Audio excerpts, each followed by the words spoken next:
बिस्मिल्लाहिर्रहमानिर्रहीम। आज अदलिया के एक और ख़त की बात होगी। एक नया ख़त जो है वो मंज़र आम पर आया है और ये ख़त है एडिशनल डिस्ट्रिक्ट एंड सेशन जज सरगोदा की जानिब से, जिनको के तैनात किया गया था। स्पेशल कोर्ट थी एंटी टेररिज्म कोर्ट, उसका जज भी मुकर्रर किया गया था।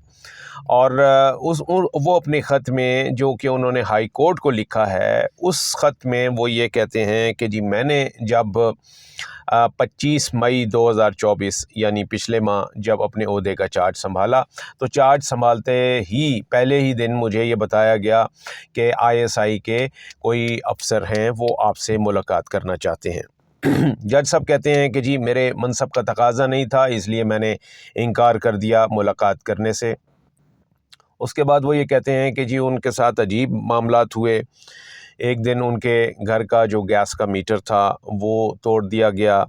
इसके बाद उनकी जो एक बिजली का बिल जो है वो उनको दिया गया, जो कि इन्फ्लेटेड बिल था और जाली था बज़ाहिर, लेकिन उनका ये कहना है कि जी ये एजेंसियों वालों की और वापडा वालों की मिली भगत के साथ उनको ये बिजली का बिल जो है वो भेजा गया। और ये एक किस्म का उनका ये कहना है जज साहब का, जिनका नाम मोहम्मद अब्बास है, कि ये उनको हरासा करने की कोशिश है। और वो जो उन्होंने एक एजेंसी के ऑफिशियल से मिलने से इनकार किया, तो उसकी पादाश में उनको ये सारी चीज़ें जो हैं वो भुगतनी पड़ रही हैं और ये सारी कार्रवाइयाँ जो हैं वो हो रही हैं। ये एक, चूँकि ये सिर्फ इल्ज़ाम नहीं था, ये एक बाकायदा ख़त था जो 7 तारीख को, अभी 7 जून को उन्होंने जो लाहौर हाई कोर्ट है, जो कि उनकी सुपरवाइज़री जुडिशरी होती है, उन्होंने उसको लिखा था ये ख़त। और उस ख़त में उन्होंने बाकायदा उस ख़त को रिकॉर्ड का हिस्सा बनाया और एक स्पेशल रिपोर्ट जो थी वो भी इस सिलसिले में हाई कोर्ट में जमा करवाई गई, जिसमें यही वाली बात जो है जज मोहम्मद अब्बास वाली बात जो थी, ये उन्होंने उस रिपोर्ट में रिप्रोड्यूस की और बताया कि ये वाक़या हुआ है। इस मामले के ऊपर हाई कोर्ट ने इसको टेकअप किया, इस मामले को, और लाहौर हाई कोर्ट ने इसके ऊपर जो मुतल्लिका लोग थे, उन जो फ़रीक़ैन थे, उनको नोटिस जारी किए। और न सिर्फ नोटिस जारी किए, बल्कि उस रिपोर्ट की जो कापियाँ थीं वो भी मुतल्लिका लोगों को दी गई। और ये मामला जो था उन्होंने फिर आज तक के लिए एडजर्न कर दिया था कि इसकी दोबारा जो है वो समाअत होगी। तो इस पे अपडेट ये है कि जो जज साहब हैं, जो कि डिस्ट्रिक्ट एंड सेशन जज जो होता है, वो यूँ समझ लीजिए कि हाई कोर्ट के जज के बाद वो डिस्ट्रिक्ट लेवल का वो सरबराह होता है।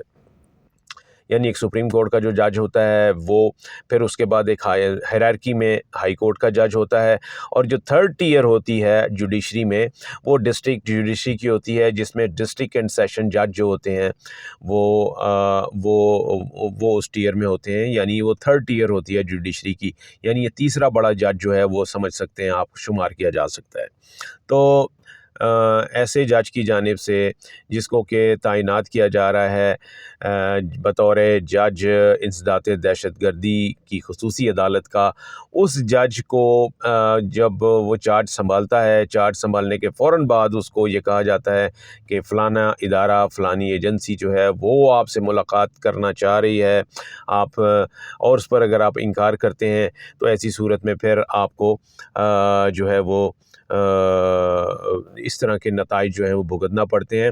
हो सकता है कि बिजली का जो इन्फ्लेटेड बिल जिसकी वो बात कर रहे हैं जज साहब, हो सकता है कि वो सही बिल हो और जज साहब जो हैं वो खामा-खा आप उसको उसका साथ जोड़ रहे हों कि जी उन्होंने मुलाकात से इनकार किया तो ऐसा हुआ।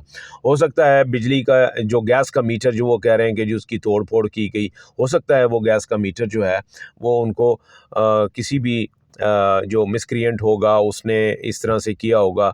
यहाँ पर हमने देखा है गैस के मीटर जो हैं ये यहाँ पर चोरी भी हो जाते हैं। तो लेकिन इसको उसके साथ क्लब कर देना, ये भी इसमें भी बज़ाहिर ये चीज़ जो है वो इन्वेस्टिगेशन मांगती है। लेकिन चूँकि इस मामले के ऊपर हाई कोर्ट ने नोटिस लिखा है और इस मामले के ऊपर चूँकि ख़ुद जज साहब ने जो है वो ख़त लिखा है हायर जुडिशरी को, तो इसका मतलब यह है कि ये खाली इल्ज़ामात नहीं हैं, इसमें जो है वो नहीं इसको फॉर ग्रांटेड जो है वो नहीं लिया जाना चाहिए इन एलिगेशन को। इनका मामला जो है ये बिल्कुल तहकीकात तलब है, उसके ऊपर होनी चाहिए। बात यह है कि ये कहानी शुरू हुई है जी जज साहिबान, वो जो 6 जज साहिबान थे इस्लामाबाद हाई कोर्ट के, जिन्होंने पहली बार ये ख़त लिखा था और ये कहा था कि एजेंसियों की मुदाखलत जो है वो हो रही है। इसके ऊपर जो है वो चीफ़ जस्टिस ऑफ पाकिस्तान और जो सुप्रीम जुडिशल काउंसिल है वो इसके ऊपर एक्शन ले। तो उसके नतीजे में बाकायदा सो मोटो नोटिस हुआ, चीफ़ जस्टिस ने उसको उसके लिए फ़िक्स कर लिया समाअत के लिए। ये मामला जो है वो सुप्रीम कोर्ट में ज़ेर समाअत है। लेकिन बात यह है कि जिस शदोमत के साथ ये इल्ज़ामात लगाए गए थे, जिस शदोमत के साथ ये केसेस जो थे मंज़र आम पर आए थे, और जो ये तासुर दिया गया था कि जज साहिबान जो हैं अब वो इस बैरूनी मुदाखलत के ख़िलाफ़ जो है वो अब सीसा पलाई दीवार बन जाएंगे और मामला जो है वो आगे बढ़ेगा। जो ज़िम्मेदारान हैं जिनका कि काम नहीं है मुदाखलत करना अदलिया में, वो अगर मुदाखलत करते हैं उनके ख़िलाफ़ कोई कार्रवाई होगी। ये सारी बातें जो हैं अब वो बैक बर्नर पे जा रही हैं। उसकी वजह यह है कि सुप्रीम कोर्ट में जो केस लगा हुआ है वो एडजर्न हुआ है, उसकी कोई 3 के करीब समातें हो चुकी हैं। तीनों समातों में कोई पेशरफ नहीं हुई, सिवाय ये है कि जी तजावीज़